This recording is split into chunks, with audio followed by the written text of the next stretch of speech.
الحمد لله نحمده ونستعينه ونستغفره ونؤمن به ونتوكل عليه ونعوذ بالله من شرور أنفسنا ومن سيئات أعمالنا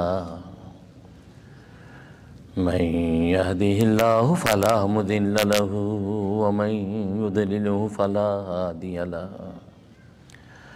ونشهد أن لا إله إلا الله وحده لا شريك له ولا نظير له ولا مثل له ولا مثال له ونشهد أن سيدنا وسندنا وشفيعنا وشفيع أمرنا وحبيبنا وحبيب ربنا ومولانا محمد عبده ورسوله أرسله الله إلى كافة للناس بشيرا وداعيا إلى الله بإذنه وسراجا منيرا أما بعد فأعوذ بالله من الشيطان الرجيم بسم الله الرحمن الرحيم لقد من الله على المؤمنين إذ بعث فيهم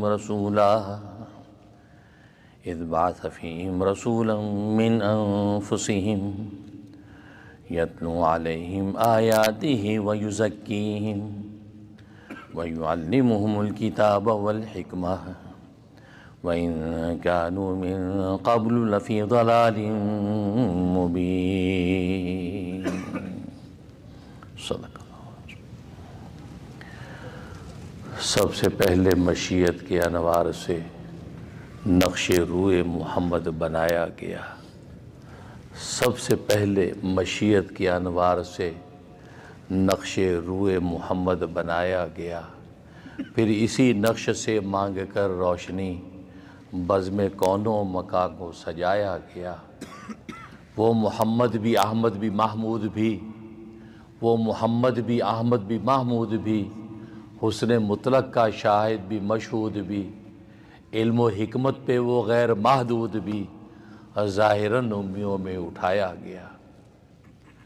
اس کی رحمت بے حد و بے انتہا، اس کی رحمت بے حد و بے انتہا، اس کی شفقت بے حد و بے انتہا، جو بھی عالم جہاں میں بنایا گیا اس کی رحمت سے اس کو سجایا گیا۔ مجھے حشر کا غم کس لیے ہے قاسم، مجھے حشر کا غم کس لیے ہے قاسم، میرا آقا ہے وہ، میرا مولا ہے وہ، جس کے دامن میں جنت بسائی گئی، جس کے ہاتھوں سے کوثر لٹایا گیا۔ تکبیر، اللہ اکبر، نعرہ رسالت، محمد رسول اللہ، تاجدار ختم نبوت، زندہ باد۔ مزہ نہیں آتا یہ طالب علموں کا نعرہ تو چھت اڑا دے بھائی، زور لگاؤ، اور یہ نعرے کی آواز جہاں جائے گی وہ ایک ایک اینٹ ایک ایک ذرہ فضا کا آپ کے لیے گواہی دے گا کہ اس نے تکبیر کا نعرہ لگایا تھا، اللہ کی تکبیر بیان کی تھی۔ ٹھیک ہے، چلو تکبیر، دیکھا نا مزہ آ گیا، تکبیر، نعرہ رسالت، محمد رسول، تاجدار ختم نبوت، واہ واہ سبحان اللہ، تاجدار ختم نبوت، سبحان اللہ۔ آپ کے قاری جمیل صاحب نے یہ آیت تو پڑھی، ما کان محمد ابا احد من رجالکم ولکن رسول اللہ خاتم ختم نبوت کا تاج، سبحان اللہ۔ بزرگان محترم، برادران عزیز اور میری اسلامی بہنیں اور عزیز طلبہ، اللہ تبارک و تعالی نے انسان کو اشرف المخلوقات بنایا ہے۔ جو مرتبہ اور مقام انسان کو اللہ تبارک و تعالی نے عطا کیا ہے، کائنات میں اس کی کوئی نظیر نہیں ہے۔ ظاہری جمال ہو یا باطنی کمال ہو، ہر اعتبار سے انسان کو اللہ تبارک و تعالی نے جو شان اور منقبت عطا کی ہے، وہ دنیا کی کسی دوسری مخلوق کو حاصل نہیں ہے۔ ظاہری حسن و جمال کا تو عالم یہ ہے کہ خود اللہ تبارک و تعالیٰ 4 چیزوں کی قسم کھاتے ہیں اور پھر انسان کے حسن و جمال کو بیان کرتے ہیں۔ والتین والزیتون وطور سینین وہذا البلد الامین، قسم انجیر کی، قسم زیتون کی، قسم وادی سینا کی، قسم حرمت والے شہر یعنی مکہ کی۔ لقد خلقنا الانسان فی احسن تقویم، تحقیق ہم نے انسان کو سب سے زیادہ حسین و جمیل حقیقت پر پیدا کیا ہے۔ جو حسن و جمال انسان کو ہم نے عطا کیا ہے کائنات میں کسی دوسری مخلوق کو حاصل نہیں ہے۔ پھر اس انسان کو باطنی کمالات عطا کیے ہیں، اس کو عقل کا جوہر دیا ہے، علم کی استعداد دی ہے، جس کی وجہ سے یہ انسان ساری کائنات کا مخدوم اور ساری کائنات اس کی خادم نظر آتی ہے۔ اور پھر ارد گرد کی اس قدر نعمتیں اللہ تبارک و تعالی نے انسان کو عطا کی ہیں، کہیں ماکولات و مشروبات کے دسترخوان ہیں، کہیں عہد اور اقتدار کی قوتیں ہیں، کہیں دولت و ثروت کے خزانے ہیں، کہیں حکومت و اقتدار کی طاقتیں ہیں۔ اس قدر نعمتیں اللہ تبارک و تعالی نے انسان کو عطا کی ہیں کہ احاطہ شمار میں اگر لانا چاہیں تو احاطہ شمار میں نہیں آ سکتی۔ یہاں تک کہ خود اللہ تبارک و تعالی چیلنج کرتے ہیں کہ وَإِن تَعُدُّوا نِعْمَتَ اللَّهِ لَا تُحْصُوهَا، اگر تم اللہ کی نعمتوں کو شمار کرنا چاہو تو اللہ کی نعمتوں کو شمار نہیں کر سکتے۔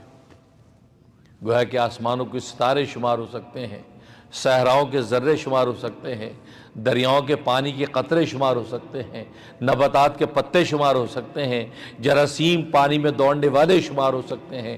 اگر کوئی چیز احاطہ شمار میں نہیں آ سکتی تو اللہ تبارک و تعالیٰ کی نعمتیں ہیں، اس قدر نعمتیں۔ اور اتنی بے شمار نعمتوں کے باوجود اللہ تبارک و تعالیٰ دوسری جگہ فرماتے ہیں لَإِن شَكَرْتُمْ لَأَزِيدَنَّكُمْ، اگر تم میری ان بے شمار نعمتوں کا شکر ادا کرنا شروع کرو گے تو میں ان بے شمار نعمتوں میں بھی اضافہ کر دوں گا۔ میری قدرت اتنی ہے، میری کبریائی اتنی ہے، میری طاقت اتنی ہے، احاطہ اس قدر وسیع ہے کہ بے شمار نعمتوں میں بھی اضافہ کرنا چاہو تو اضافہ کر دو، لیکن شرط یہ ہے کہ تم شکر کرو۔ وَلَئِن كَفَرْتُمْ إِنَّ عَذَابِي لَشَدِيدٌ، اور اگر تم ناشکری کرو گے تو یاد رکھو میرا عذاب بڑا سخت ہے۔ اس قدر نعمتیں، لیکن ان تمام مادی اور روحانی نعمتوں کا اگر جائزہ لیں تو 3 نعمتیں اللہ تبارک و تعالی نے ایسی عطا فرمائی ہیں کہ وہ ساری کی ساری نعمتیں انہی 3 نعمتوں پر مدار رکھتی ہیں۔ اور وہ 3 نعمتیں کون سی ہیں؟ پہلی بیت اللہ کی نعمت، اللہ نے آسمانوں سے اتار کر اپنا گھر زمین پر ڈال دیا۔ اللہ نے اپنا گھر کعبۃ اللہ زمین پر قائم کر دیا، آسمانوں پر تھا، زمین پر اللہ نے اپنا گھر۔ اور بادشاہوں کے بادشاہ نے جس جگہ پہ اپنا گھر بنایا ہو، آج ملک کا سربراہ جس محلے میں اپنا گھر بناتا ہے اس محلے کی قیمت بڑھ جاتی ہے۔ اس بادشاہوں کے بادشاہ نے اپنا گھر زمین پر اتار دیا، اس زمین کی قدر و قیمت کا عالم کیا ہوگا؟ ظاہر ہے کہ پھر آسمان والے اس زمین کے سامنے جھکیں گے، اس زمین کو گویا کہ وہ رش کے ملائکہ بن جاتی ہے۔ تو ایک کعبۃ اللہ کی نعمت اللہ تبارک و تعالی نے اپنا گھر زمین پر اتارا، اور دوسری رسول اللہ کی نعمت، اللہ تبارک و تعالی نے رسول اللہ کی ذات عالی انسانیت کو عطا کی ہے۔ اور تیسری کتاب اللہ کی نعمت کہ اللہ تبارک و تعالی نے اپنی کتاب عطا کر دی ہے۔ یہ 3 ایسی نعمتیں ہیں کہ ساری مادی اور روحانی نعمتیں ایک طرف اور یہ 3 نعمتیں ایک طرف ہے، ایک کعبۃ اللہ کی نعمت، دوسری رسول اللہ کی نعمت اور تیسری کتاب اللہ کی نعمت۔ اور مزے کی بات یہ ہے ان تینوں نعمتوں میں سے بھی سب سے مرکزی نعمت ایک ہے اور وہ رسول اللہ کی نعمت۔ رسول اللہ ہیں تو بیت اللہ ملا، رسول اللہ ہیں تو کتاب اللہ ملی۔ تو گویا کہ رسول اللہ صلی اللہ علیہ وسلم کی ذات عالی یہ وہ نعمت ہے کہ جو ساری کی ساری کائنات کی نعمتیں اس کے ارد گرد گھومتی ہیں۔ نعرہ تکبیر، اللہ اکبر، نعرہ رسالت، محمد رسول اللہ، تاجدار ختم نبوت، زندہ باد۔ تو رسول اللہ کی نعمت، اور تبھی تو یہ وہ نعمت ہے کہ یہ واحد نعمت ہے کہ اللہ نے اس نعمت کا احسان جتلایا ہے، کسی نعمت کا احسان نہیں جتلایا کہ دیکھو میں نے تم پر یہ انعام کیا ہے۔ اللہ نے سے ایک نعمت کا احسان جتلایا، وہ رسول اللہ کی نعمت۔ لقد من اللہ البتہ تحقیق اللہ نے احسان جتلایا ہے علی المومن، ایمان والوں پر. یعنی اللہ نے کتنی نعمتیں اتاری ہیں میں نے بتایا، احاطہ شمار میں نہیں آتی ہیں، لیکن اللہ نے کسی نعمت پر احسان نہیں جتلایا کہ دیکھو میں نے تم پر یہ نعمت کی ہے، یہ تم پہ میں نے احسان کیا ہے، تمہیں یہ نعمت عطا کی ہے. ایک نعمت اور رسول اللہ کی ذات ہے. لقد من اللہ، البتہ تحقیق احسان جتلایا اللہ تبارک و تعالی نے ایمان والوں پر، احسان کر دیا ایمان والوں پر. کیا کر دیا؟ اس بعث فی، جبکہ بھیجا اللہ تبارک و تعالی نے انہی میں سے ایک رسول محمد مصطفیٰ احمد مجتبیٰ صلی اللہ علیہ وسلم کی ذاتی آتی. یتلو علیہم آیاتی، وہ کیا کرتی ہے؟ وہ قرآن کریم یعنی کتاب اللہ کی تلاوت کرتی ہے ان کے سامنے، قرآن کریم کی ادائیگی کا سلیقہ سکھلاتی ہے یہ ذات. قرآن کریم کے الفاظ کا تلفظ کیا ہوگا، لہجہ کیا ہوگا، اس کی ادائیگی کیسی ہوگی، تجوید کیسی ہوگی، تحسین کیسی ہوگی، صرف الفاظ کی تلاوت پر ساری محنت کرتی. یتلو علیہم آیاتی،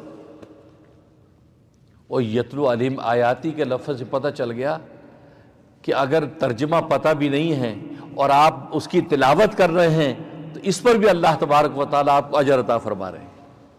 لہٰذا یہ دھوکہ دینا اجی اگر آپ کو قرآن کریم کا ترجمہ پتہ نہیں تو طوطے کی طرح رٹنے کا کوئی ثواب نہیں، کوئی فائدہ نہیں ہے. اگر یہ بات تھی تو رسول اللہ صلی اللہ علیہ وسلم کے وظائف میں سے، ذمہ داریوں میں سے بنیادی ذمہ داری یتلو علیہم آیاتی، تلاوت کر رہے ہیں. اور تلاوت میں تو معانی کی طرف نگاہ ہی نہیں ہے، تلاوت میں تو الفاظ کی ادائیگی، اس کی خوبصورتی اور اس کی تحسین تجوید پر گفتگو ہے. تو معلوم یہ ہوا کہ یہ قرآن کریم واحد وہ کتاب ہے کہ اگر اس کا معنی و مطالب پتہ نہ ہو اور جس تلاوت انسان کرتا ہے تو اللہ تبارک و تعالیٰ تلاوت پر ایک حرف پر 10 نیکیاں عطا کر دیتے. یتلو علیہم آیاتی ویزکیہم، زبان کی ادائیگی، زبان کی سلاست اور پاکیزگی قائم کر دی کہ عمدگی کے ساتھ کلام کیسے کرنا ہے، اور زبان کی بات فوراً دل پر چلے گئے ویزکیہم، اور دلوں کو پاک کر دیا. جب دل پاک ہوا، زبان عمدہ ہوئی، اب دل سے جب آواز نکلے گی قرآن کریم کی تلاوت تو سامنے والے کے دل میں اترے گی. دل سے جو بات نکلتی ہے اثر رکھتی ہے، دل سے جو بات نکلتی ہے اثر رکھتی ہے، پر نہیں طاقت پرواز مگر رکھتی ہے. اس لیے دلوں کو ویزکیہم، دلوں کو پاک کرتے ہیں، تزکیہ نفس کرتے ہیں. وَيُعَلِّمُهُمُ الْكِتَابِ، جس کتاب جس کی تلاوت کی تھی اس کی تعلیم دیتے ہیں، یعنی اس کے مطالب، اس کے معارف، اس کے معانی، اس کے مسائل وہ بیان کرتے ہیں. وَيُعَلِّمُ الْكِتَابِ. اب یہ معنی کی تیسری ذمہ داری آئی، یتلو کی پہلی ذمہ داری. لہٰذا یہ کہنا کہ قرآن کریم کا اگر ترجمہ پتہ نہیں تو تلاوت کا فائدہ نہیں، فائدہ ہے. وہ الگ بات ہے کہ اگر قرآن کریم کا آپ کو ترجمہ بھی پتہ ہے تو سبحان اللہ، نور علی نور، کیونکہ نبی کے وظیفوں میں سے ایک وظیفہ یہ بھی ہے. وَيُعَلِّمُ الْكِتَابِ، قرآن کریم کی یا وہ تعلیم دیتے ہیں، اس کے معنی معارف سمجھاتے ہیں.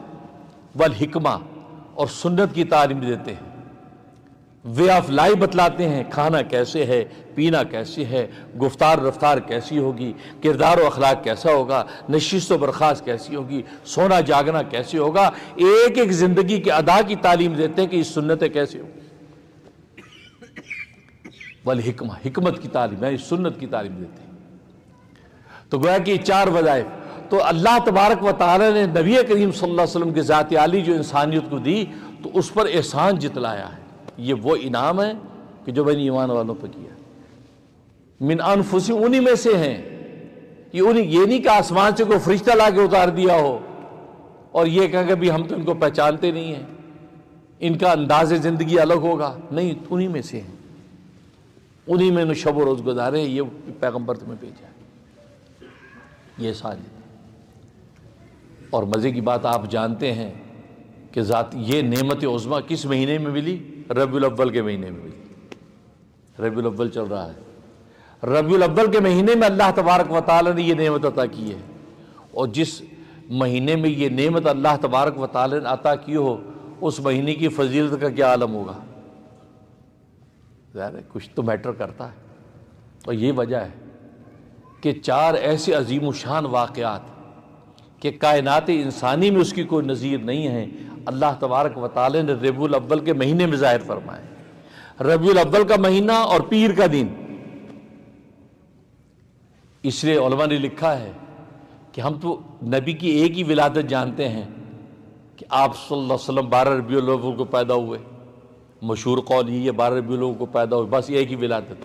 فرمایا نہیں، اللہ تبارک و تعالی نے آپ کی ذات عالی کی 4 ولادتیں رکھی، 4 ولادتیں۔ جس ولادت کو ہم جانتے ہیں کہ ربیع الاول اور پیر کے دن میں سرکار دو عالم صلی اللہ علیہ وسلم دنیا میں تشریف لائے، وہ تو ولادت ہی جسمانی ہے، آپ اپنی اس جسم و جان کے ساتھ دنیا کے اندر ظاہر ہو گئے۔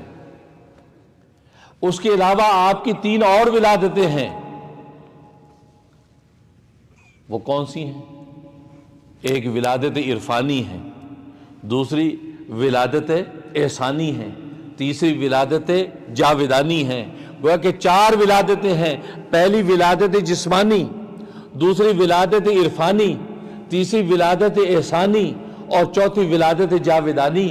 یہ 4 ولادتیں، اور یہ چاروں کی چاروں ولادتیں یہ اصل میں کائنات انسانی کے 4 عظیم الشان واقعات ہیں۔ اس نوعیت کے واقعات کائنات انسانی میں رونمائی کبھی نہیں ہوئے اور نہ کبھی ہوں گے، ایسے عظیم واقعات 4، اور چاروں کے چاروں یہ واقع ربیع الاول کے مہینے میں اور پیر کے دن میں۔ اس نوعیت سے یہ ربیع الاول کا مہینہ یہ گویا کہ تمام مہینوں میں سب سے اشرف افضل ہے۔ یہ ایسی نوعیت ہے، اس نوعیت کی کہ واقعات کسی اور مہینے میں نہیں جو ربیع الاول میں۔ پہلی ولادت جسمانی، آپ جسمانی طور پر آپ کی جب ولادت ہوئی تو آپ کا جمال انسانیت نے دیکھا کہ آپ جس حسن و جمال کے ساتھ آئے ہیں پوری منصع کائنات کے اوپر جمال آپ کا ظاہر ہوا، اور آپ جیسا حسن و جمال کائنات انسانی میں کسی نے دیکھا نہیں۔ تو پہلی ولادت میں تو آپ کا حسن و جمال دنیا نے دیکھا ہے، اور آپ کے حسن و جمال کا عالم یہ ہے کہ حسان بن ثابت رضی اللہ تعالی صحابی ہیں، وہ فرماتے ہیں کہ حسن و جمال کا عالم یہ ہے کہ سرکار دو عالم صلی اللہ علیہ وسلم جیسا حسین اور خوبصورت کسی ماں نے کبھی جانا نہیں ہے۔ وہ احسن من کا لم تر قط عینی، کہ میری آنکھ نے آپ سے زیادہ حسین دیکھا ہی نہیں ہے، عینی۔ اور ایک روایت میں لفظ ہے عینون، عینی کا مطلب میری آنکھ نے آپ جیسا حسین نہیں دیکھا۔ ایک میں عینون یعنی نکرہ ذکر کیا، کسی آنکھ نے بھی آپ جیسا حسین کبھی نہیں دیکھا۔ احسن من کا لم تر قط عین، میری آنکھ نے آپ سے زیادہ حسین کبھی کوئی دیکھا نہیں۔ وہ اجمل من کا لم تلد النساء، اور آپ سے زیادہ خوبصورت کسی ماں نے کبھی جانا ہی نہیں۔ آپ کے حسن جمال کا عالم۔ خلقت مبرا من کل عیب، آپ کو تمام عیبوں سے پاک کر کے ایسا شفاف پیدا کیا کہ کأنک قد خلقت کما تشاء، گویا کہ جیسا آپ نے خود پیدا ہونا چاہا اللہ نے ویسے پیدا کیا۔ تکبیر، اللہ اکبر۔ گویا کہ محبوب خود کہہ رہا ہے کہ آنکھ ایسی بنانا، ہونٹ ایسے بنانا، کان ایسے بنانا، نگاہ ایسی بنانا، ہاتھ پر، جیسے گویا کہ محبوب بولتا چلا گیا وہ مصور تصویر کھینچتا چلا گیا، اتنا حسین کہ کأنک قد خلقت کما تشاء، اتنا حسن و جمال، ایسی خوبصورتی۔ تو آپ کی جب ولادت ہوئی تو انسانوں نے آپ کا حسن و جمال دیکھا، اور صحابہ خود فرماتے ہیں، ابو ہریرہ رضی اللہ تعالیٰ فرماتے ہیں کہ 14ویں کی رات ہے، 14ویں کا چاند چمک رہا ہے، رسول اللہ صلی اللہ علیہ وسلم تشریف فرمائے مسجد نبوی میں، اور آپ نے سرخ حلہ پہنا ہوا، سرخ لباس، آپ نے یمن کی آئی سرخ چادر اوڑھی ہوئی، اور آپ کو یہ سرخ لباس بہت پسند تھا، سب سے زیادہ آپ کو پسند تھا سرخ لباس، جو آج کل ہم اس کو مرون کلر کہتے ہیں، مرون کلر، یہ جو میں نے بھی پہن رکھا ہے یہ مرون کلر، اس قسم کی چادر یمن سے جاتی آپ کو سب سے زیادہ محبوب ہوتا، آپ عیدین میں جمعے میں وہی پہن کے آتے تھے، اس قدر آپ کو محبوب تھا یہ رنگ۔ اور وہ چادر جب آپ اوڑھتے، وہ جب حلہ آپ باندھتے تو بس آپ سے زیادہ پھر حسین کوئی نظر نہ آتا۔ اب آپ وہ سرخ چادر لپیٹی ہوئی ہے اور بیٹھے ہیں اور آپ کے چہرہ آفتاب و مہتاب کی طرح چمک رہا ہے۔ ابو ہریرہ فرماتے ہیں عشاء کے بعد کا وقت ہے، ہم رسول اللہ کے چہرے کو دیکھتے ہیں، آسمان کے 14ویں کے چاند کو دیکھتے ہیں، بار بار دیکھتے ہیں، تو اس نتیجے پہ پہنچتے ہیں کہ آسمان کا نور رسول اللہ کے چہرے کے سامنے ماند پڑ رہا ہے۔ سرخ حلے کے اندر سرخ لباس میں اب اتنے حسین و جمیل لگ رہا ہے، ایسا حسن و جمال۔ رسول اللہ صلی اللہ علیہ وسلم کا ارشاد ہے نا کہ حسن، یہ حسن و جمال، آدھا حسن و جمال حضرت یوسف علیہ السلام کو عطا کیا گیا اور باقی آدھا حسن و جمال پوری کائنات میں تقسیم ہوا ہے۔ تو کیا مطلب یوسف علیہ السلام رسول اللہ سے بھی زیادہ حسین و جمیل ہے، زیادہ خوبصورت ہے؟ تو علماء نے اس کا جواب دیا اصل میں نہیں، یہ جو متکلم کلام کر رہا ہے، یہ رسول اللہ جو ارشاد فرما رہے ہیں کہ آدھا حسن اکیلے یوسف علیہ السلام کو ملا اور باقی آدھا حسن پوری کائنات میں تقسیم ہوا، اس کے اندر خود متکلم شامل نہیں ہے، آپ کا حسن و جمال شامل نہیں ہے، اس لیے آپ کو جو حسن و جمال ملا وہ تو پورا کا پورا ایسا جمال ملا ہے کہ جس کی جو ہے یوسف علیہ السلام کے حسن میں بھی کوئی گنجائش نہیں ہے، ایسا حسن۔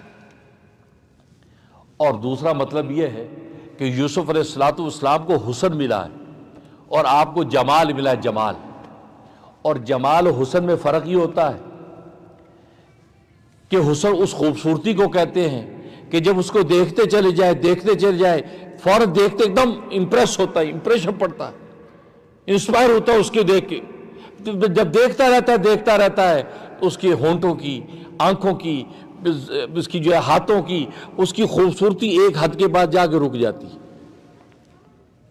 اس کو کہتے ہیں حسن، کہ اس کی خوبصورتی کو دیکھتے چلے جاؤ ایک حد کے بعد وہ رک جاتی ہے۔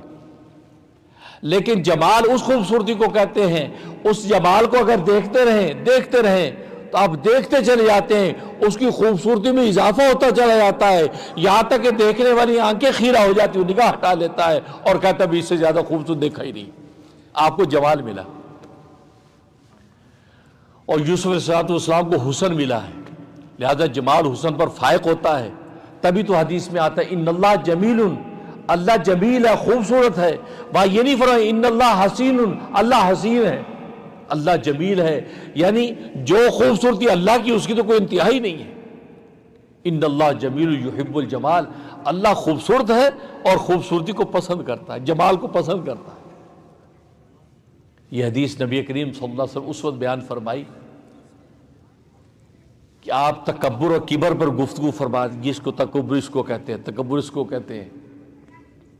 تو ایک صحابی نے سوال کیا یا رسول اللہ، ہمارا جی چاہتا ہماری پوشاک خوبصورت ہو، ہمارے لباس خوبصورت ہو، ہماری جوتے خوبصورت ہو، پورا حلہ ہمارا خوبصورت اصل لگے، یہ ہوتا تو کیا یہ بھی تکبر ہے، کبر ہے؟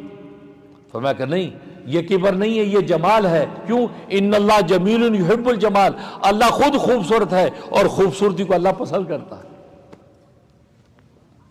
اور ایک حدیث میں فرمایا کہ اللہ تبارک و تعالیٰ کو یہ محبوب ہے کہ جس کو اللہ نے نعمت دے رکھی ہو پہننے اوڑھنے کی، تو وہ جب اچھا پہن اوڑھ کے نکلتا ہے اللہ اپنی اس نعمت کو دیکھ کر خوش ہوتا ہے، اللہ کو پسند ہے، کیونکہ وہ جب پہن اوڑھ کے نکلتا ہے اللہ اس کو دیا ہے تو پھر اللہ اس کو عملی شکر قرار دیتا ہے کہ عملی طور پہ شکر کر رہا ہے۔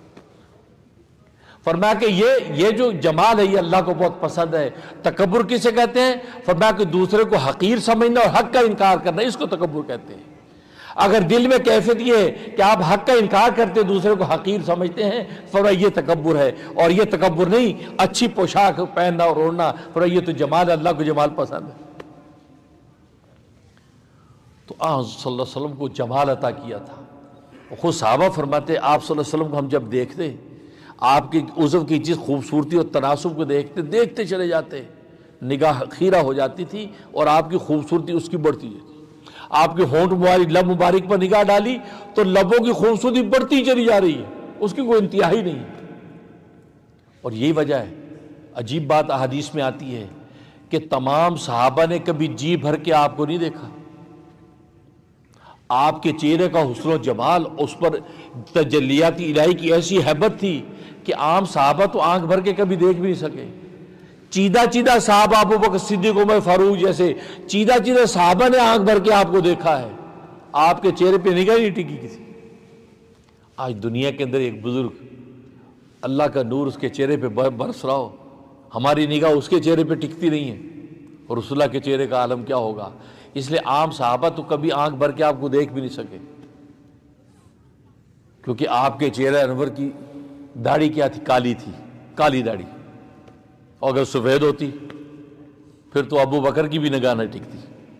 آپ کو تو سفید داڑھی میں جو نور آ جاتا ہے وہ تو پھر آج بھی سفید داڑھی کے بزرگ آ جائیں تو ہر آدمی دور دور سے گزرتا ہے کہ بھائی نہیں بھائی ہمت نہیں ہو رہی.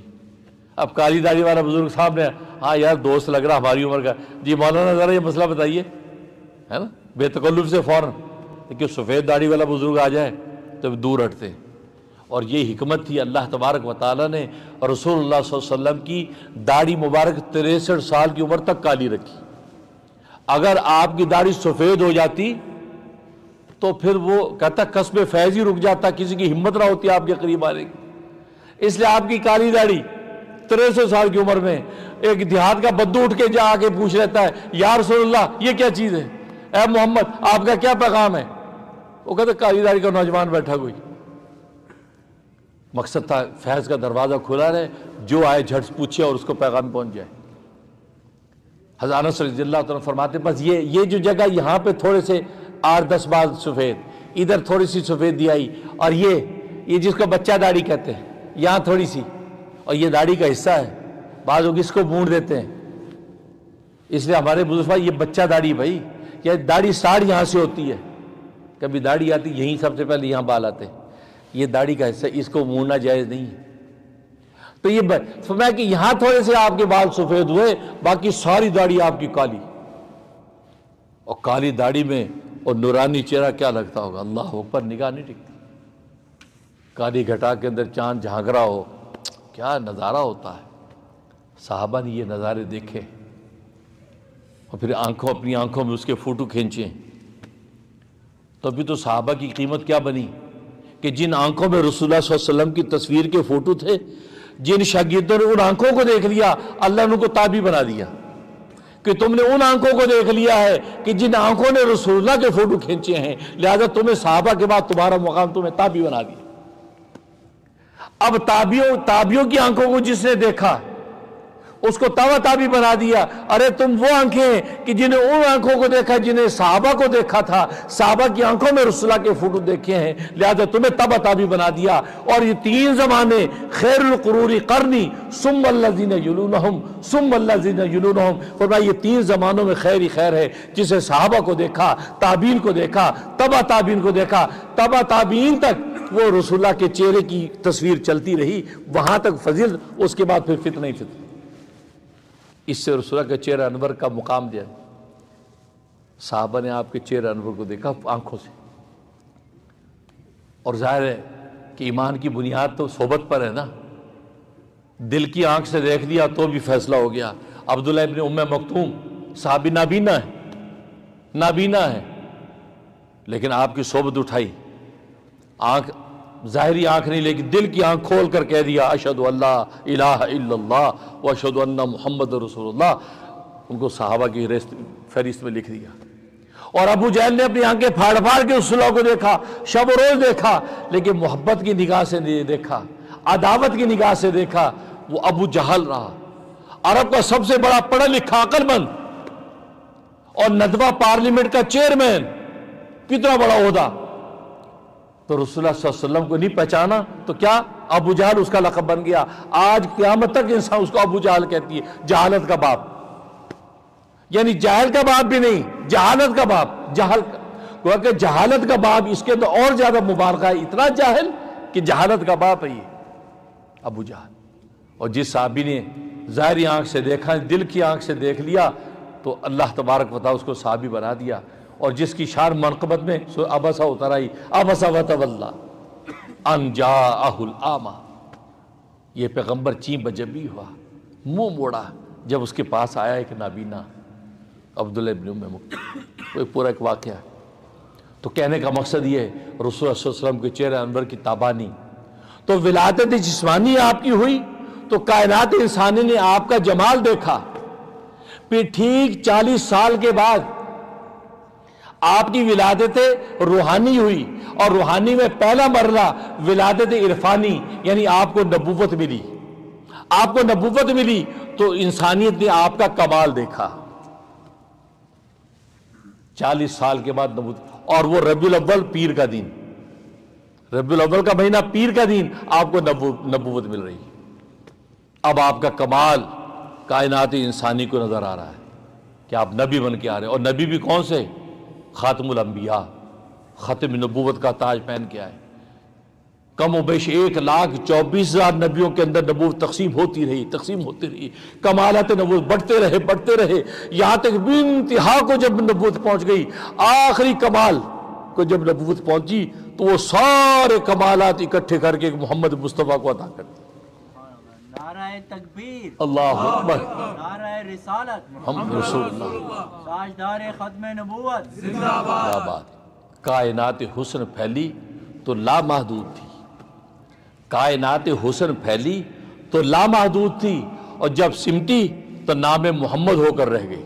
کائنات حسن بکھرا، کہیں آدم بن گیا، کہیں شیش بن گیا، کہیں نوح بن گیا، کہیں صالح بن گیا، کہیں ہود بن گیا، کہیں یوب بن گیا، کہیں موسیٰ بن گیا، کہیں یوسف بن گیا، کہیں یعقوب بن گیا، کہیں ابراہیم بن گیا، کہیں اسماعیل بن گیا، کہیں اسحاق بن گیا، کہیں عیسیٰ بن گیا. جب ساری کائنات کا حسن سمٹا تو محمد مصطفیٰ بن گیا. محمد مصطفیٰ. تبھی تو اللہ نے کہہ دیا، اور شاعر نے اس کو یوں تعبیر کیا، کی محمد سے وفا تو نے تو ہم تیرے ہیں.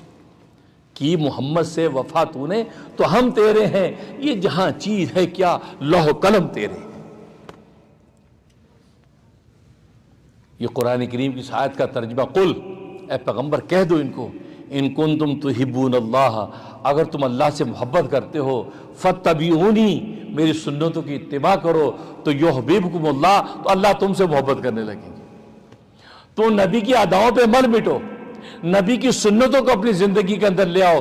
پیتے کیسے ہیں، کھاتے کیسے ہیں، سوتے کیسے ہیں، جاگتے کیسے ہیں، رفتار گفتار کیسی ہے، کردار و اخلاق کیسا ہے، دوستوں سے رشتوں سے برخاست کیسی ہے، ایک ایک سنت کو تم اپناتے چلے جاؤ تو محبوب کی اداؤں کو اپنی زندگی میں لوگے تو اللہ کہتا ہے میں تمہیں اپنا محبوب بنا لوں گا.